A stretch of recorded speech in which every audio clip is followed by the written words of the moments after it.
चलो मित्रों, आज આપણે બનાવવાની છે દહીં તીખારી। તે માટે આપણે મરચું મસાલો હળદર લઈ લીધું છે, ત્યારબાદ લીલા મરચાં, લસણ, સૂકા મરચાં, ડુંગળી, દહીં બધું તૈયાર કરી દીધું છે।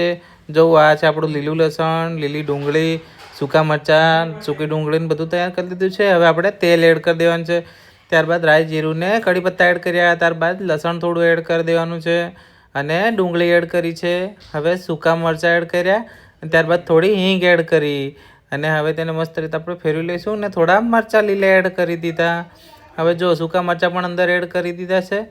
હવે આપણે લીલું લસણ એડ કરવાનું છે અને લીલી ડુંગળી પણ એડ કરી દેવાની છે અને હવે તેને 2-3 મિનિટ સુધી પકવી લેવાનું છે મસ્ત રીતે।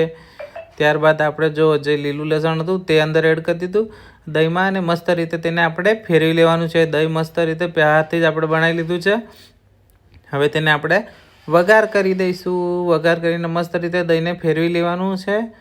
જો મસ્ત મજાનું આપણું દહીં થઈ ગયું છે તૈયાર। હવે તેને બે મિનિટ સુધી આપણે થોડું ગરમ કરી લેવાનું છે અને મસ્ત મજાનું આપણી દહીં તીખારી બનીને તૈયાર થઈ ગઈ છે। ઉપરથી થોડા ધાણા એડ કરી દીધા અને આપણે ભાત જોડે દહીં તીખારી ખાઈ લીધી। બહુ મસ્ત દહીં તીખારી બની છે। જો ફ્રેન્ડ્સ, તમે પણ કોઈક દિવસ આવો દહીં તીખારી ખાઓ।